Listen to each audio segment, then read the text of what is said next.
yeehaw stuff right here.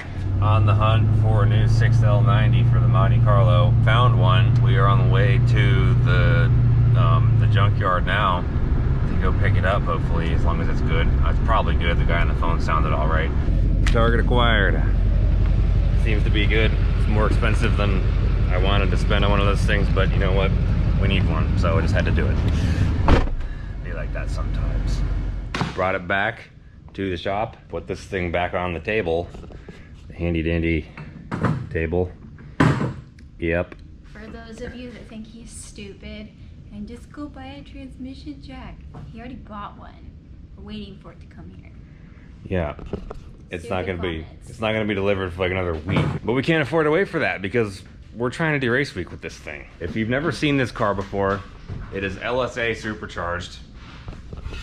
6.2 liter, original engine from my Escalade, BTR stage 3 cam, LSA blower, 245 upper pulley, stock truck lower pulley. We have a fluid amper lower pulley for this thing, which is a little bit bigger. But we're not gonna put that on yet because we have to make it work first. That's pretty much the setup in here. It went 1188 in the Escalade at 5,700 pounds at like 117 miles an hour. So this car should be pretty fast once it actually works. Oh my god, I wish the camera. It was on. It was on. Yes. I hope that was on there. If it was, I'm gonna leave it. Because that was a good one. That was so funny. Yeah, this thing's straight out of the truck. I'm not gonna clean it off. Are we going to? Why don't we use some of those like Zep wipes? They're right there. We could. Yeah. Do you want to get it on the table first and then clean it off? I'll clean it. Okay. Also, I think the game plan for this car, some of you guys said in the comments that we're going to convert it to a manual. We've been looking into the Nissan option. For those of you who know what I'm talking about, right now that's the top contender. So we'll see how that plays out.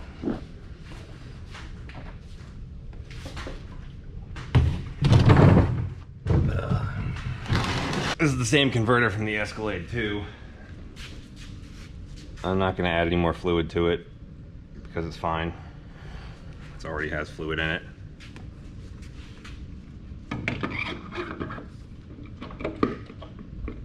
One,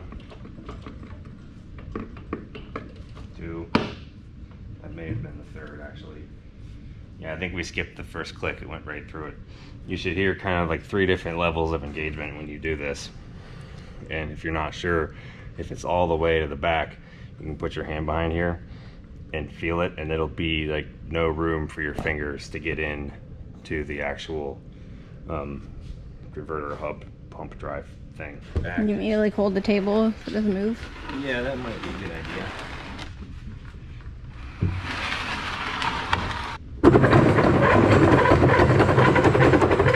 Oh man, that's terrible. We're not doing that anymore. Beep, beep, beep, beep. This is some yeehaw stuff right here. I just noticed one of the dowels came out with the old transmission. We're gonna have to get that out of there and put that back in, or lining this thing up's not gonna work right. There's our dowel. Remember this happened on Uncle Rob too? Yeah.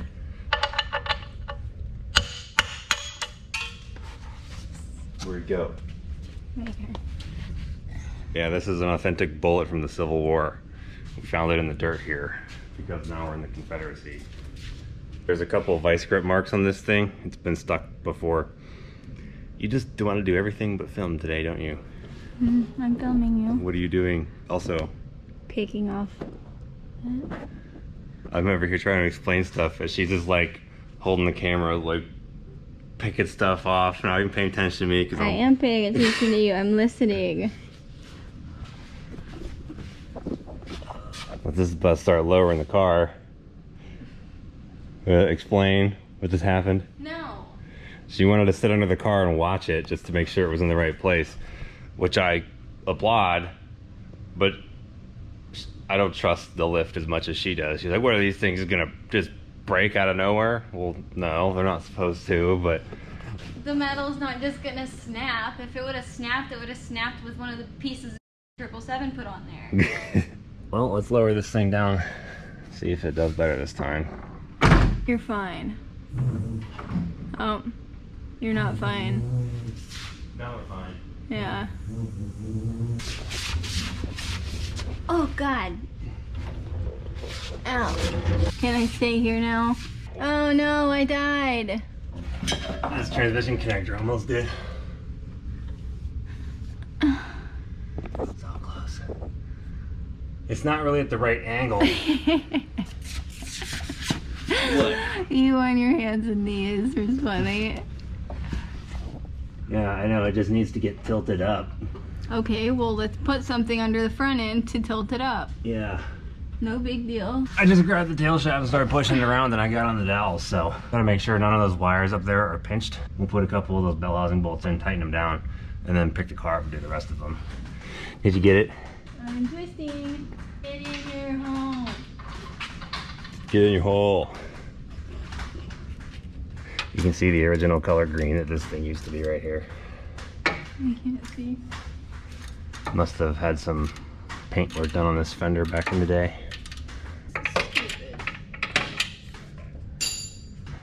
Do you want me to do it? No. That's all I gotta say. You could have worn a hat like this one. Like this hat, which you can get on StapletonAutoworks.com. Check it out. Proceeds of this hat go towards getting this thing an SB2 or something sweet like that. Do you feel accomplished? No. They said the truck that this came out of was in a really hard kind of rear end sideways-ish collision, like it messed up the rear axle and stuff. And the trans mount was on this transmission. It's half ripped. Good thing we don't need to use it. There's also a dent here from something banging into it. I swear, if we drive 3 miles and this thing blows up again and it has nothing to do with me being negligent, I might just put this car in a barn and let myself find it once I start to have dementia, because I don't think I could handle that heartbreak again. I just couldn't do it. I gotta get this off, get that off, put the new bracket on here, get everything plugged in while it's easy to reach. You know what I just realized? Once we get everything bolted up and the cross member in, we measure for a drive shaft and everything, you know what we could start doing? Boom tubes. Oh yeah, now I'm really excited. Because yeah, I want to wait till the drive shaft's in there to do it final, but we have another drive shaft laying there that we could just kind of affix up there for mock-up to make sure the exhaust is running away that won't be anywhere near that, which I don't think it'll get in the way anyway. But we can start getting to work on the boom tubes, the special X pipe. Are you pumped? I'm afraid this thing might be too loud for you to want to ride in it. If I remember correctly, something on the power steering leaks on this car. I don't know exactly what it is, but we'll find out once it starts running again. Converter bolts right now. Got everything else pretty much plugged in, good to go. We'll get those thrown in real quick, bolt the cooler lines back up, and get the cross member in. Got everything pretty much set up here. I gotta cut this, you know, zip tie things out of the way so it doesn't melt. Standard protocol. Now, I'm thinking about something I could put on here to pick this up so I can get the cross member in. And I'm thinking that shop vac will do the job. It's pretty sturdy. What are you working on? One of these for you. Desk stuff.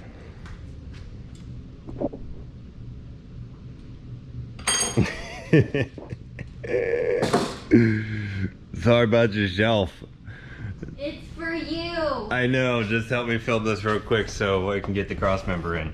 Because I want to see if we can test fire with the boom tubes mocked up. No promises, but we're gonna see if we can.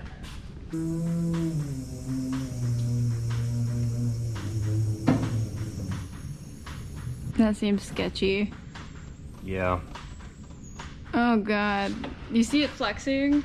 Yeah, it needs to be like on wheels or something. Your mom is cringing. I gave you this vacuum and here you are ruining it. You know what I just thought of instead? What? We can use that cart. We'll take the toolbox off, put the back of the cart on, and then it will roll as the transmission pivots. So I think this is a little bit better option. The problem is when it's going down, it's wanting to push. It's wanting to go like that because the slide angle is changing. So this cart is on wheels. So when it grabs this, the cart will just roll as the transmission comes up. It's working. Is that not exactly what I said would happen? It is. I just noticed. I wonder what the manufacturing process for this thing was, because it looks like it started life as a straight piece and then got shoved into some machine and just crushed around until it was in the right shape. Yeah. Does it not look? It does. It's just like. It kind of looks like those lines on the transmission that were cut and like pinched together. Yeah. With the ends right here. It's all kinked and stuff. GM's just like, yep, that's how we do it. Send it out the door. People will still be using it in 40 years. They could suck it. I remembered I have to have the transmission pad off to get the crossmember in. Oh. I was also trying to put it in upside down. I realize that now. Yeah, then we're gonna put these in.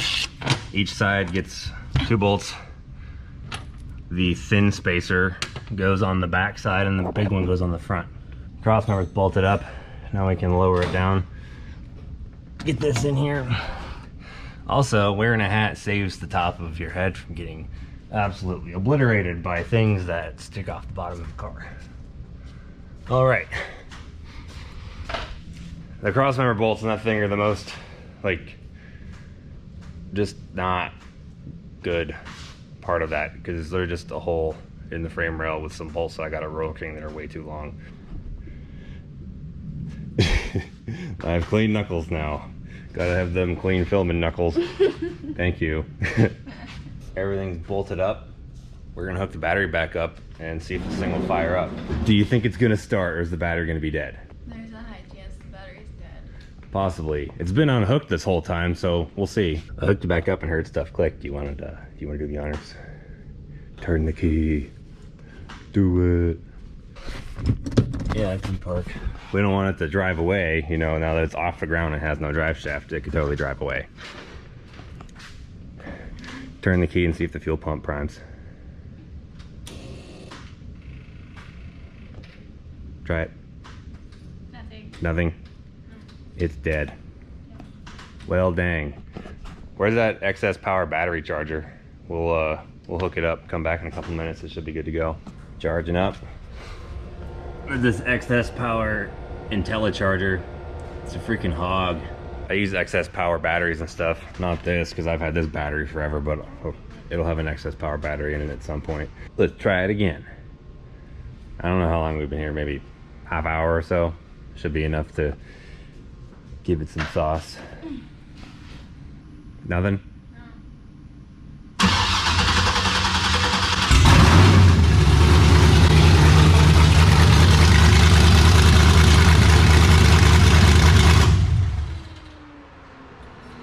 I didn't expect it to be that loud.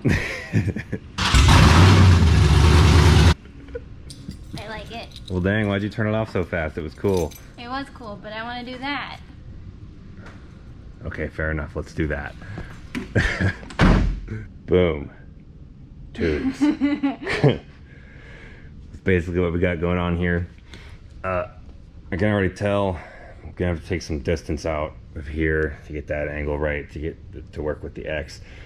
Pretty much all we got to do is mess with those 2 pipes to get the X to go up, because everything after the X through the tube is predetermined, and then not right now, but eventually the tubes will have to slash cut and be at the right angle. I just had a spider drop right in front of me. Kill it. It's right there. Kill it. What the f? It's dead. Start.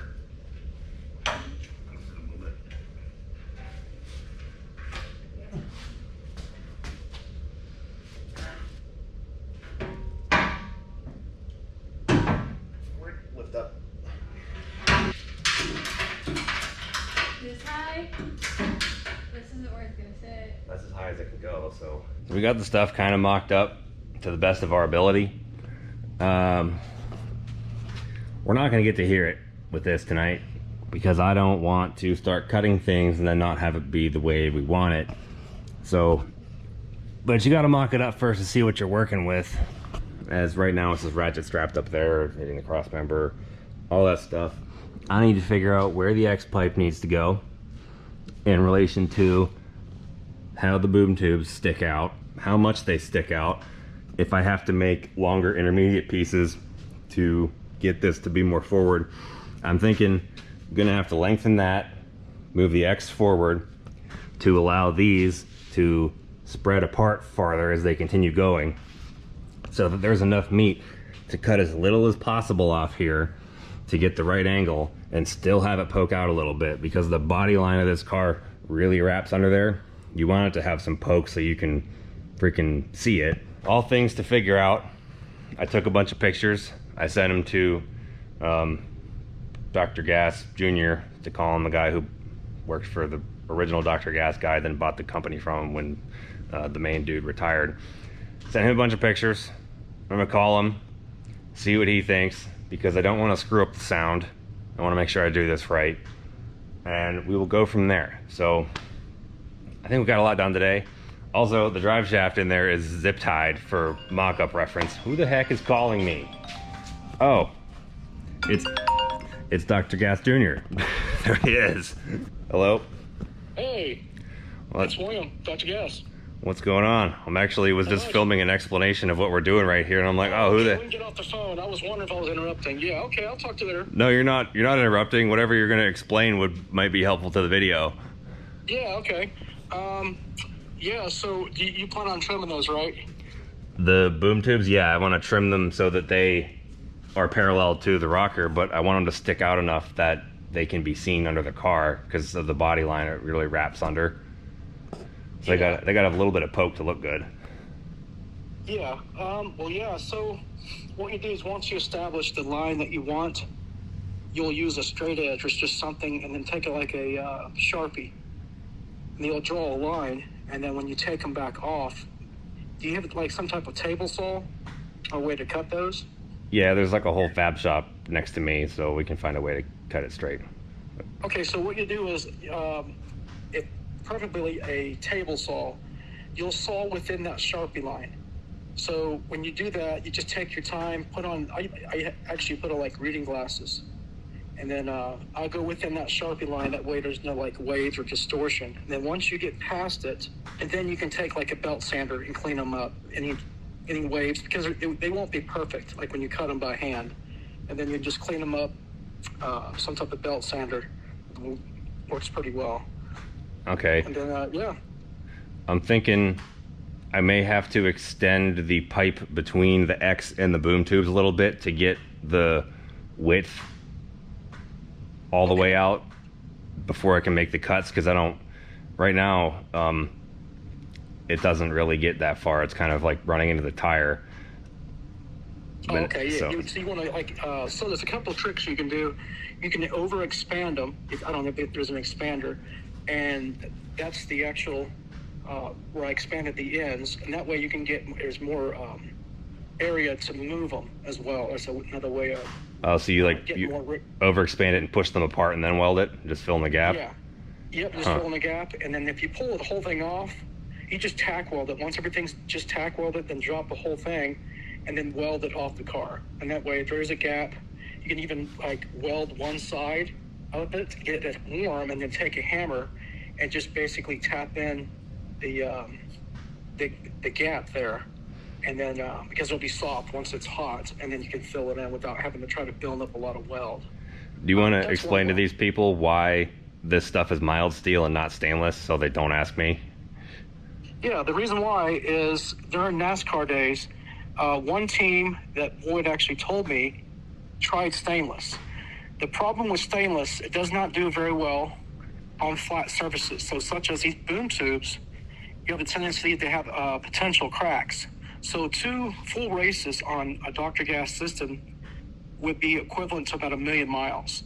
So mild steel is really, the strength of it, the ability to basically move around, flexibility of it kind of reduces those potential hairline cracks. Stress points are kind of reduced too. So stainless is just not a good idea in flat surfaces, especially boom tubes. And so after 2 races, they were deemed them pretty bad. I mean, they were just worn out. 1 million miles. So there's a little bit of surplus left of Dr. Gas out there, but they're worn out. And so after 2 races, we were contracted to replace them. And when they pulled the old set off, we put the new one on. And it was good for approximately 2 races. Now with the X pipe, if you want that to be as close to the collector as possible, don't you? Yes.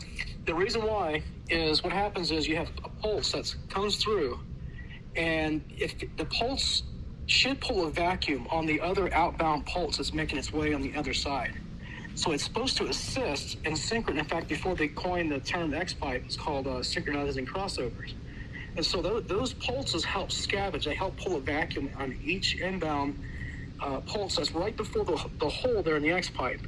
And so, for example, if you have like a Mustang, a new Mustang, they unfortunately the X pipe is so far back, and what happens is that's what reason why they sound like ball ping hammers, especially with aftermarket, is you have 2 pulses colliding together right there at the hole, and then they basically ricochet and bounce off and gives that kind of a crackling, burbly sound. That's an improper X pipe.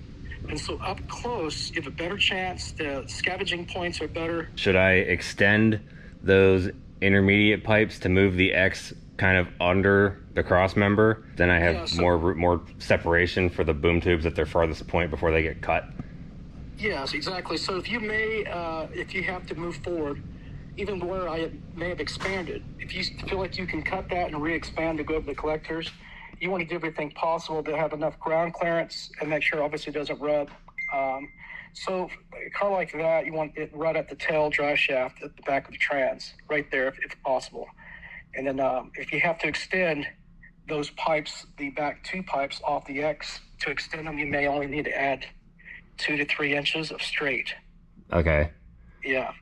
And yeah, so it depends on your skill level. You can actually butt join them together without expanding. That way you're not having a couple expansions back there. You can do that, or you can span them and slide them in, cut them, and then figure out where you need to trim. But yeah, so a couple tricks. You can overexpand those 2 ends of the boom tubes themselves. You can make those slightly wider. That way there's some flexibility. Yeah, I think I had the right idea then. I just wanted to make sure before actually doing something about it. But this thing is going to be very loud. What you have is extremely loud, but it's going to sound good. But X pipe is going to be really, I mean, if it's set correctly, this will be very pronounced. It will be very defined. Let's just say that. I'm excited to hear it. That's why I figured I was going to try to mock it up real quick, but it doesn't quite work that way. So I'm actually going to have to do it and do it right before I get to hear it, which is probably the right thing to do anyway. We will resume this for the next video. So if you're new here, if you're not new here, just check anyway. Make sure you subscribe, click the little bell so you get a notification when we post something. I hope you like that information straight from the source on this stuff. We're taking it seriously. Are you excited? I'm excited. Now it's my turn. Your turn for what? A project. You already know what kind of car you want. But I kind of wonder what kind of car they think you want. Yeah, I'm curious too. Let's profile Logan. What kind of project car does she want? Should we give them any direction whatsoever as to the type, like the genre? Well, they know my SUV choice. Yeah, so the project is not that. We'll say the project is a muscle car of some capacity. Some capacity. What is it? What year range? What color? What do you see her driving? What's under the hood? Leave a comment, make your predictions, and if enough people are right, maybe we'll consult you to help us find one. Let's check out some of the merch that we've been talking about. Everything is kind of a mess right now. We're sort of reorganizing and all that. There's one small pit crew shirt left. Yeah. Now that's It hung in a seat in the Monte Carlo the entire drive here. Fun fact. Yep. So that one's got history. It was there. I put it like over the seat. Dale Earnhardt looking 1988 style pit crew shirt. We got those. We got some of the American flag shirts, the red, white, and blue ones. We really need to get some that we can hang up here that I don't have to unfold and ruin every time. Wash them and find the box with those. Yeah, I know. We're still getting situated here. Bear with us. Can you unfold an Uncle Rob shirt so they can see that? There's lots of them unfolded right here. Yeah. Boom. Uncle Rob shirt. Ciao. Get one. If you ever wanted a t-shirt with a bone stock Yukon XL on it, this is for you. It's a freaking badass race car looking shirt with your dad's truck on it. That's what this is. We also have these super awesome Elvis shirts, which are kind of the same thing, but with probably also your dad's truck on it. The shirt is much cooler. That one's I already love kind of, folding clothes. that's a 3X right there.